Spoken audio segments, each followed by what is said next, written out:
अस्सलाम वालेकुम and welcome back to my YouTube channel. तो कैसे हैं आप सब लोग। आज की जो वीडियो होने वाली है उसमें बेसिकली मैं आपको बताऊंगी कि आपने जो है वो वीज़ा एप्लीकेशन का जो फॉर्म है वो किस तरह से फिल करना है और अपनी अपॉइंटमेंट किस तरह से बुक करनी है और उसका सारा प्रोसेस, ठीक है। क्योंकि काफ़ी लोगों ने कहा था कि आप एक इस पर वीडियो बना दें, तो मैंने कहा चलो ठीक है, टाइम है तो हम उस पर वीडियो बना देते हैं कि किस तरह से सारा उसका जो है वो फॉर्म वगैरह जो है वो फिल किया जाता है। जब आप X1 स्टडी वीज़ा के लिए जो है वो अप्लाई करते हैं जेरी ऑफिस में, तो पहले जो है वो आपने एक अपॉइंटमेंट जो है वो लेनी होती है। उसके लिए जो है वो एक एप्लीकेशन फॉर्म होता है पूरा, जो कि आपने फिल करना होता है ऑनलाइन। तो मैं आपको बताऊंगी कि मतलब उसको किस तरह से फिल करते हैं सारा कुछ। तो लेट्स स्टार्ट। अगर आपने अभी तक मेरे चैनल को सब्सक्राइब नहीं किया तो कर लो, नहीं किया तो नहीं करना तो इट्स ओके, नो प्रॉब्लम। तो चलते हैं लैपटॉप की स्क्रीन पे। सबसे पहले हम आ जाते हैं जी अपने लैपटॉप की स्क्रीन पे। यहाँ पे जो है आपने गूगल या क्रोम जो भी आपके पास ऐप है वो आपने ओपन कर लेनी है, ठीक है। यहाँ पे आप सर्च करेंगे जेरी चाइना, ठीक है। तो यहाँ पे आपकी जो है वेबसाइट, ये सेकंड नंबर वाली जो वेबसाइट है ये आ जाएगी वीज़ा के लिए, ठीक है, वीज़ा एप्लीकेशन के लिए। इसके अलावा इसका जो लिंक है वो भी मैं साथ में अटैच कर दूँगी ताकि आप लोगों को कोई प्रॉब्लम ना हो।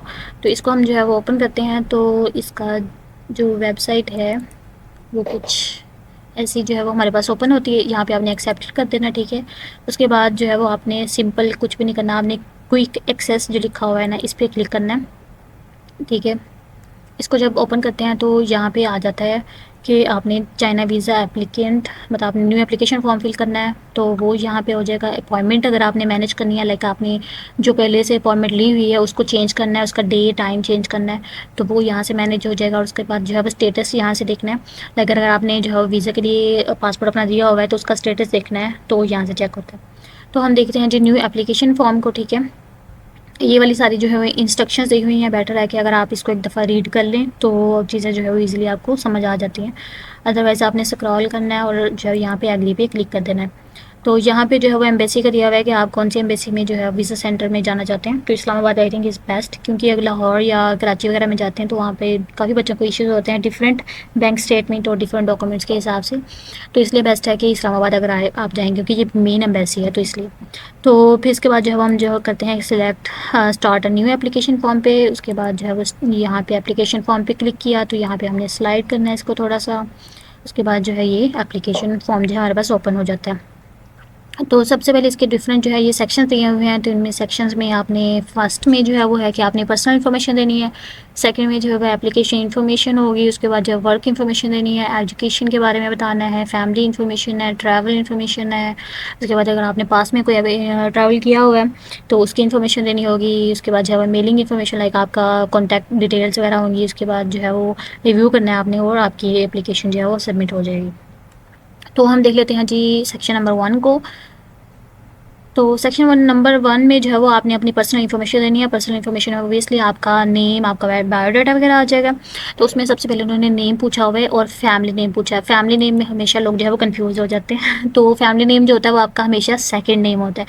जैसे मेरा नेम अनिला कंवल है तो मेरा जो फैमिली नेम है वो मेरा सेकेंड नेम कंवल है, ठीक है। तो मैं यहाँ पर ऐड कर दूँगी। तो गिवन नेम जो होता है वो आपका फर्स्ट नेम सरनेम होता है, वो जो कि मेरा है अनिला, ठीक है। उसके बाद अगर आपको दूसरे ये अदर नेम्स वगैरह इसको जो है आपने छोड़ देना है खाली, इसको कोई ज़रूरत नहीं है फिल करने की। इसके बाद जो है आपने अपलोड करनी है फ़ोटो। तो हम यहाँ से फ़ोटो देख लेते हैं, होप्सो मेरे पास पड़ी होगी कोई फ़ोटो। तो हम यहाँ से जो है वो देख लेते हैं। फ़ोटो जो है वो आपने लेनी है, वो लेनी है आपने वाइट बैकग्राउंड के साथ, ना कि ब्लू के साथ, ठीक है। तो ये जो है इसका साइज़ जो है वो हम इसको देख लेते हैं। तो यहाँ से आपने जो है वो एडजस्ट कर लेना है तस्वीर को, ठीक है। उसके बाद ये एडजस्ट होगी, उसके बाद ये फ़ोटो अपलोड होगी।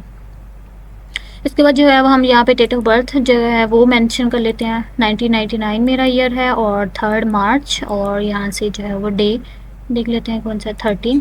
ये चीज़ें जो है वो आपने इंतहाई केयरफुली जो है वो सारी जो है वो चीज़ें मेंशन करनी है, क्योंकि इन चीज़ों में अगर थोड़ा सा भी डिफरेंस आ जाता है पासपोर्ट पे और आपकी जो चीज़ें आपने ऐड की हैं, अगर उनमें जो है वो कोई भी चेंजेस हैं तो आपके लिए जो है वो बहुत ज़्यादा मसला हो जाता है एम्बेसी में जाके।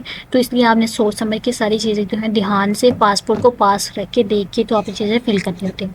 उसके बाद जेंडर आपने जो है वो करना है। उसके बाद जो है आपका जो कंट्री है लाइक पाकिस्तान, तो हम पाकिस्तान। उसके बाद जो आपका प्रोविंस है, मेरा पंजाब था तो पंजाब हो गया। उसके बाद सिटी जो आपके पासपोर्ट पे मेंशन होता है आपने वही ऐड करना है, ठीक है। उसके बाद जो है आपने अपना स्टेटस लिखना है, आई एम सिंगल, सो उसके बाद जो है वो आपकी करंट नेशनलिटी कौन सी है वो आपने ऐड करनी है, लाइक पाकिस्तानी है मेरी तो पाकिस्तान। उसके बाद जो आपका आईडी कार्ड नंबर है मैंने रैंडमली कोई भी पुट कर दिया, ठीक है। उसके बाद जो अगर आपके पास दूसरी नेशनलिटी है तो वो अदरवाइज़ जो है ये सारे नो नो आ जाएंगे, ठीक है। उसके बाद नीचे हम स्क्रॉल करते हैं तो पासपोर्ट आ जाता है। आपका पासपोर्ट कौन सा है, ऑर्डिनरी। अगर आप किसी भी गवर्नमेंट ऑफिस में काम कर रहे हैं, आप एम्प्लॉय हैं, तो फिर आपके जो पासपोर्ट होता है उसके ऊपर लिखा होता है कि आप सर्विस में हैं या आपका कौन सा पासपोर्ट है, ठीक है। उसके बाद जो है वो पासपोर्ट ट्रैवल मतलब आपका जो पासपोर्ट नंबर है वो आपने लिखना है। मैंने यहाँ पे कोई भी रैंडमली पुट कर दिया, ठीक है। उसके बाद जो आपकी कंट्री है कौन सी वो लिख देनी है, ठीक है, पाकिस्तान। उसके बाद जो आपकी प्लेस है, लाइक मेरी प्लेस जो थी वो रहीमिया खान थी तो मैंने वो ऐड कर दिया, ठीक है। उसके बाद जो है वो आपने यहाँ पे एक्सपायरी डेट मेंशन कर देनी है। पासपोर्ट पे दी गई होती है, आपने एक्सपायरी डेट वहाँ से देख के जो है वो मेंशन कर देनी है। तो इसको हम कर लेते हैं सेव, ठीक है। उसके बाद हम करते हैं सेक्शन 2 पे। सेक्शन 2 पे जो है वो आपने वीज़ा देख लेना है। आप तो स्टडी वीज़ा जो होता है वो हमेशा X1 होता है, ठीक है। तो आपने जो है वो X1 स्टडी वीज़ा पे कर देना है। उसके बाद जो हम लोग नॉर्मल पे सर्विस करेंगे, एक्सप्रेस हमें सर्विस नहीं चाहिए, ठीक है। उसके बाद जो है आपने लिख देना है कि आपको वीज़ा कब तक चाहिए, तो हमें 1 मंथ का चाहिए, हमें इतना ज़्यादा नहीं चाहिए। तो ड्यूरेशन जो है वो हमारा 30 डेज़ का हो जाएगा ऑब्वियसली। उसके बाद जो इंट्रीज़ हैं वो हमारी सिंगल ही है, हमें डबल या मल्टीपल इंट्रीज़ नहीं करनी चाहिए हमें, ठीक है। उसके बाद जो है वो नेक्स्ट सेक्शन पे चले जाते हैं हम। तो नेक्स्ट में आपका जो करंट ऑक्यूपेशन है वो क्या है वो आपने ऐड करना है। तो मेरा जो था वो स्टूडेंट था, ठीक है। उसके बाद जो है वो आपने क्या किया है ये सारी चीज़ें जो है वो आपको फिल करने की ज़रूरत नहीं है, तो नॉट एप्लीकेबल आ जाएगा, ठीक है। जस्ट आपने यहाँ पे लिख देना है कि आपने यहाँ पे मेंशन कर देना है कि I just completed my bachelor degree, ठीक है। तो मैं यहाँ पे ऐड कर देती हूँ,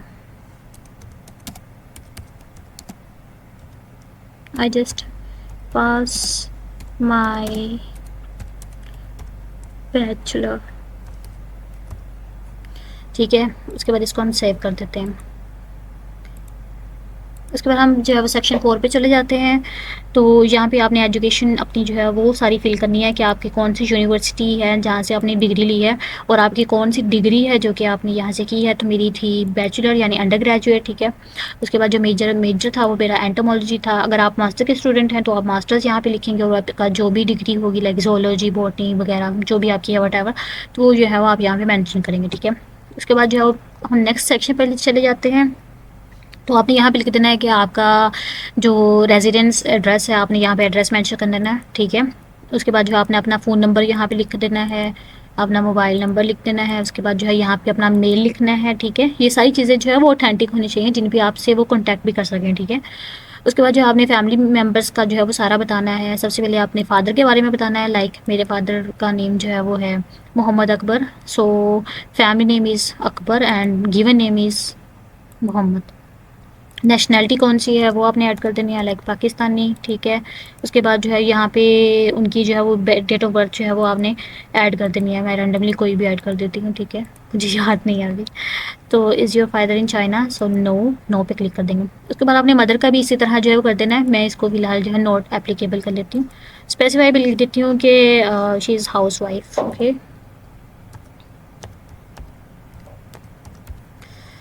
उसके बाद जो है वो अपने बहन भाइयों का बताना है यहाँ पे। तो ये सारी चीज़ें हैं। उसके बाद जो है आपने बताना है कि आपके कोई रिलेटिव चाइना में रहते हैं कि नहीं, अगर रहते हैं तो येस, अदरवाइज़ नो, ठीक है। उसके बाद जो है इसको सेव कर लेना है और नेक्स्ट सेक्शन पे जो है वो चले जाना है। नेक्स्ट सेक्शन में जो है वो ट्रैवल इन्फॉर्मेशन है, उसमें बताना है आपने कि आपका जो अराइवल है वो कब तक है। तो आपने कोई भी रैंडमली जो है वो आपके एक्सपेक्टेड है कि लाइक आपने जो है विद इन 1 और 2 मंथ जो है वो चले जाना है, तो आप जो है वो उसके राउंड अबाउट जो है वो कोई भी स्पोज डेट जो है वो यहाँ पे दे सकते हैं। तो यहाँ पे जो है वो हम मेंशन कर लेते हैं। फॉर एग्जांपल मैं स्पोज लिख लेती हूँ, अभी ये 6 मंथ चल रहा है, तो सॉरी 7 मंथ चल रहा है, तो मैं 7 का ही इस पर जो है वो पुट कर लेती हूँ और कोई भी डेट जो है इसकी मेंशन कर लेती हूँ। फॉर एग्जांपल थर्ड तो गुजर चुकी है तो हम इसकी फॉर एग्जांपल मेंशन कर लेते हैं 20। तो उसके बाद जो है वो आपने अगर आपके पास जो है वो फ़्लाइट आपने टिकट बुक कर ली हुई है तो यहाँ पे आप जो है वो टिकट का वो लिखेंगे, अदरवाइज़ इसको छोड़ दें। और आपका सिटी कौन सा होगा वो आपने जो है वो लिखना है, लाइक हमारा जो था वो हमारा था चंचो, ठीक है, तो हम यहाँ पे चंचो पे लेते हैं। उसके बाद जो है वो सिटी के अंदर जो है वो उनकी काउंटीज़ होती हैं, तो आपने गूगल से जो है वो चेक कर लेना है कि आपकी काउंटी कौन सी है सिटी की। तो हमारी जो काउंटी थी वो थी जिनशुई, ठीक है। उसके बाद जो डेस्टिनेशन आपने देख लेना है कि आप मतलब किस सिटी में जाना है, पहले तो वो देखें। तो हमने सिटी में जाना था चंचो में, ठीक है। उसके बाद जो इसकी सब सिटी थी लाइक वो थी जिनशुई। उसके बाद जो एड्रेस है वो यहाँ पे आपने मेंशन कर देना है, लाइक आपकी जो भी यूनिवर्सिटी का नेम है वो आप यहाँ पे कर लेना, ठीक है। तो मैं रैंडमली कोई भी इसमें लाइक हमारा हिनान थी तो लिख दिया, ठीक है। उसके बाद डेट जो है वो आपने कर लेनी है राउंड अबाउट, जिस तरह के मतलब हमने ये लिखी है डेट, तो इसी से मिलती जुलती 1-2 दिन का डिफरेंस या सेम टू सेम भी लिख लें तो कोई मसला नहीं है। तो हम 2024 लिख देते हैं, और इधर से जो मंथ है वो हम सिलेक्ट कर लेते हैं जी 7th, और ये वाला जो डे है वो हम चेंज कर लेते हैं 20 तक कर लेते हैं, या 21 कर लेते हैं, नॉट प्रॉब्लम। तो यही सेम सेम चीज़ें जो है बेशक अब इसमें लिख दें या एक दिन का डिफरेंस डाल दें, ठीक है। 7th, इसमें हम जो है वो 22 कर देते हैं, ये 21 ही रहने थे, नो प्रॉब्लम, ठीक है। तो उसके बाद जो है वो डिपार्चर की भी यही आप डेट रख लें बेशक, ठीक है। ये सारी चीज़ें सपोज होती हैं, ना कि होती हैं कि आपने इन्हीं डेट्स पे जो है वो ट्रैवल करना है या डिपार्चर करना है और सारा कुछ। ये चीज़ें सारी जो होती हैं वो एक तरह से बस फॉर्मेलिटीज़ होती हैं, ठीक है। उसके बाद जो है वो आपने जो भी आपकी ट्रेन वगैरह है वो बतानी है। उसके बाद जो है हमारा जो सिटी है वो है चंचो, ठीक है। उसके बाद काउंटी जो है वो भी हमारी है जी जिनशुई, ठीक है। लाइक अगर आपने किसी एक सिटी में रह के दूसरी सिटी में ट्रैवल करना है तो वो चीज़ें इसमें मेंशन हो जाती हैं, ठीक है। इनवाइटिंग पर्सन और ऑर्गेनाइजेशन इन चाइना, लाइक आपके जो सुपरवाइज़र हैं वो उनका नेम आप लिखेंगे, ठीक है। जो भी उनका नेम है वो आप यहाँ पे लिखेंगे। उसके बाद यहाँ पे उनका रिलेशनशिप क्या है, लाइक वो आपके टीचर हैं तो आप टीचर लिखें, प्रोफेसर लिखें, वट जो भी आप चाहते हैं। उसके बाद उनका जो कॉन्टैक्ट डिटेल्स हैं वो यहाँ पर आप लिखेंगे, ठीक है। उसके बाद जो अब यहाँ पे उनका ईमेल एड्रेस लिख लें, जो भी उनका ईमेल एड्रेस है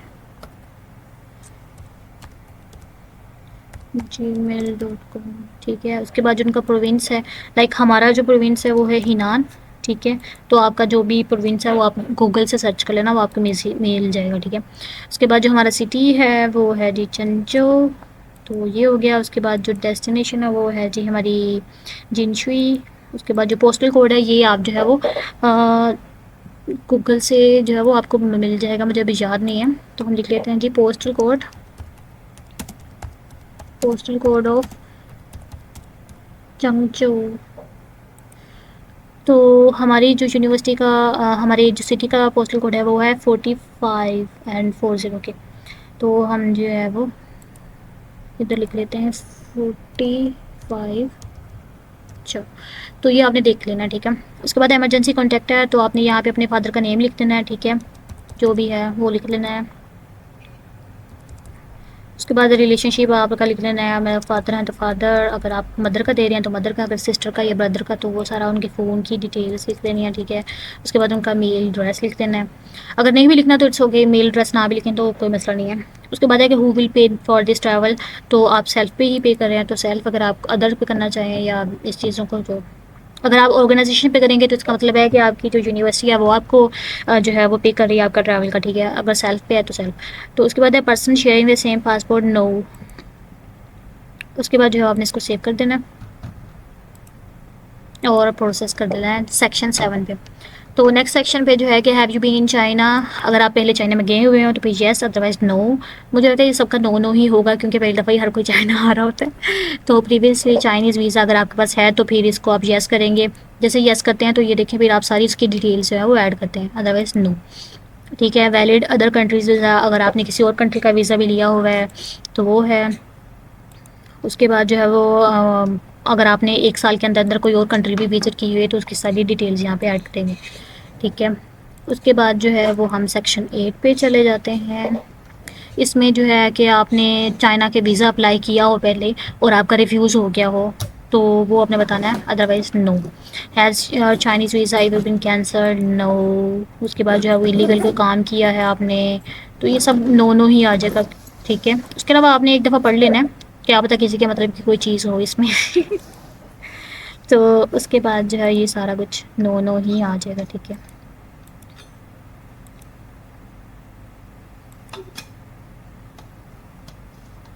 उसके बाद सेव करेंगे इसको और हम चलते हैं नेक्स्ट सेक्शन की तरफ, ठीक है, सेक्शन नंबर 9 में। उसके बाद इन्होंने बताया हुआ कि आप जो है वो पासपोर्ट कलेक्ट करने खुद आएंगे या फिर आपको बाई पोस्ट कर दिया जाए। तो अगर आपने बाई पोस्ट पे करेंगे तो यहाँ पे आपका सारा वो आ जाएगा, एड्रेस और सारा कुछ आ जाएगा, ठीक है। अदरवाइज अगर आप खुद से जाके विज़िट करना चाहते हैं तो फिर ये वाली चीज़ होगी, ठीक है। उसके बाद हम इसको जैसे ही सेव करते हैं तो सेक्शन 10 में जो है वो ये आपकी सारी जो है एप्लीकेशन ये इस तरह से आपके आ जाती है।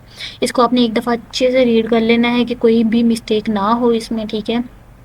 अगर कोई मिस्टेक है तो इसको फिर जो है वो एक दफ़ा जब सबमिट होगी तो उसके बाद जो है एप्लीकेशन आप एडिट नहीं कर सकते, ठीक है। उसके बाद जो है वो न्यू ही एप्लीकेशन आपको जो है वो करवानी पड़ेगी, ठीक है। तो सारी एप्लीकेशन अच्छे से पढ़ के तो उसके बाद आपने यहाँ पे डिक्लेयर करना होता है कि ये मेरी पर्सनल एप्लीकेशन है, कोई और नहीं मेरी इससे के कर रहा है, ठीक है।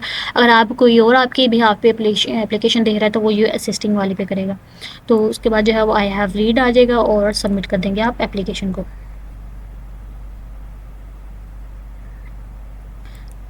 तो ये एप्लीकेशन जो है वो हमारे पास सबमिट होगी, ठीक है। उसके बाद ये है कि आपने डाउनलोड पे क्लिक करेंगे तो आपके पास जो है एप्लीकेशन सारी की सारी जो है वो डाउनलोड हो जाएगी। और इसी एप्लीकेशन को जो है वो आपने प्रिंट निकालना है सारे पेजेस का 1 to Z, मतलब सारे के सारे जो है पेजेस का आपने प्रिंट निकालना है, जो कि आप जब वीज़ा के लिए जाएंगे एम्बेसी में तो आपने एप्लीकेशन ये वाली लेके जानी है अपने साथ। तो उसके बाद ये सीन हो गया, हमारा एप्लीकेशन फिल होगी, ठीक है। तो ये था सारा प्रोसेस, लाइक किस तरह से जो है वो एप्लीकेशन फिल की जाती है और उसमें क्या क्या चीज़ें रिक्वायर्ड होती हैं और सारा कुछ, ठीक है। होप सो आपको चीज़ें सारी समझ आ गई होंगी। नेक्स्ट वीडियो जो है वो मैं बनाऊंगी उस पर कि अपॉइंटमेंट किस तरह से लेते हैं, और अगर अपॉइंटमेंट एक दफ़ा ले ली जाए तो उसको बार बार चेंज कैसे किया जा सकता है और सारा कुछ। तो होप सो आपको चीज़ें सारी ईजिली समझ आ गई होंगी। अदरवाइज़ अगर किसी को कुछ भी समझ ना आया हो तो वो जो है वो कमेंट में पूछ सकता है, क्योंकि मेरा इंस्टाग्राम तो वर्क नहीं कर रहा, आई डोंट नो व्हाई। तो आप मुझसे जो है कमेंट वगैरह में पूछ सकते हैं, आई विल इंशाल्लाह हेल्प यू। सो मिलते हैं इंशाल्लाह नेक्स्ट वीडियो में, तब तक के लिए अल्लाह हाफिज़।